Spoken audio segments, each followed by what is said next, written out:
चलिए वाराणसी का रुख कर लेते हैं, नीतीश का एक बार फिर से रुख करते हैं। नीतीश, आपत्ति आखिर है क्या? समाजवादी पार्टी के जो कार्यकर्ता समर्थक हैं उनको आपत्ति किस बात को लेकर है? क्योंकि प्रशासन बार बार ये कह रहा है कि 3 लेयर सिक्योरिटी होती है, पॉसिबल है नहीं कि कोई छेड़खानी हो पाए, समझा भी दिया गया, उसके बावजूद भी आपत्ति आखिर क्या है सपा को?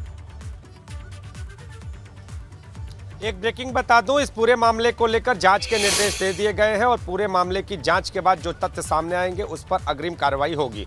दूसरी बात, जो आपका सवाल है कि आपत्ति क्या है, आपत्ति सबसे बड़ी ये है कि जब ये ईवीएम जिसे कि आज की ट्रेनिंग के लिए निकाला जा रहा था, जो यहाँ का प्रशासन कह रहा है कि इसे आज की ट्रेनिंग के लिए निकाला जा रहा था, तो प्रत्याशियों को या फिर पार्टी पदाधिकारियों को इसकी कोई सूचना नहीं दी गई। अगर सूचना दी गई होती तो उनको पता होता कि ईवीएम कहाँ से ले जाए जा रहे हैं, क्यों ले जाए जा रहे हैं। जब कहा यह जा रहा है कि जब समाजवादी पार्टी के कार्यकर्ताओं ने उस गाड़ी को रोका और पूछा कि इसमें क्या है, तो ड्राइवर ने कहा कि इसमें फल और सब्जियां हैं। बाद में उन लोगों ने उसको देखा तो उसमें से ईवीएम निकली, तो शक यहीं गहराया और फिर इसके बाद बवाल शुरू हुआ, हंगामा शुरू हुआ और पूरी रात हंगामा गुरिल्ला युद्ध में तब्दील रहा।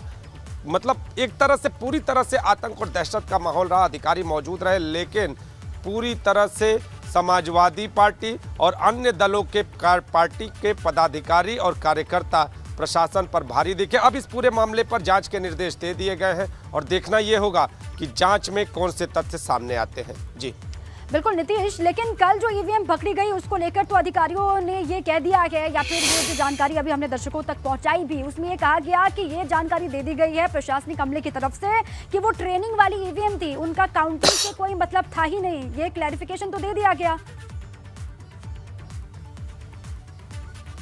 निश्चित तौर पे ये जो ईवीएम थी वो ट्रेनिंग वाली थी, ऐसा प्रशासन का कहना है।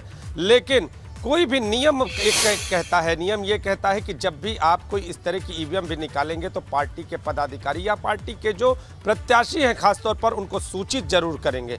यहाँ चूक हुई है कि जो प्रत्याशी हैं उनको कोई सूचना नहीं दी गई। उन्हें सूचना न देने की वजह से लोगों ने ये समझा कि ये ईवीएम कहीं ना कहीं जो प्रयोग की गई ईवीएम है वो तो नहीं है। इस पूरे मामले को रात को प्रत्याशियों को ले जाकर जहां पर ईवीएम रखी है उनको चेक कराया गया, उनके नंबर भी भेजे गए थे, जो ईवीएम प्रयोग वाले थे उनके नंबर भी भेजे गए थे, उनको चेक कराया गया। प्रत्याशी संतुष्ट हुए और अपने अपने घरों को लौटे हैं। लेकिन आपको बता दूं कि अभी भी जो ईवीएम की सुरक्षा है वो प्रत्याशी करेंगे, वो ईवीएम की सुरक्षा पार्टी के पदाधिकारी करेंगे। उनका साफ तौर पर यह कहना है कि अब हमें किसी भी स्तर पर प्रशासनिक व्यवस्था पर थोड़ा विश्वास कम रह गया है, अब हम खुद इसकी सुरक्षा करेंगे। और पूरे दिन भर जिस तरह से कल हंगामा होता रहा, आज भी कहीं ना कहीं शांति है, लेकिन आक्रोश के कारण हंगामे के आसार से इनकार नहीं किया जा सकता। हंगामे के आसार बने हुए। नीतीश, आप ये कह रहे हैं कि अभी सब कुछ ठीक है, ये कहना आसान नहीं होगा। हालांकि ये आपत्ति है समाजवादी पार्टी के कार्यकर्ताओं को भी, प्रत्याशियों को भी, कि उनको सूचित नहीं किया गया, उनको सूचना नहीं दी गई, जिसके बाद से पूरा हंगामा ये शुरू हुआ।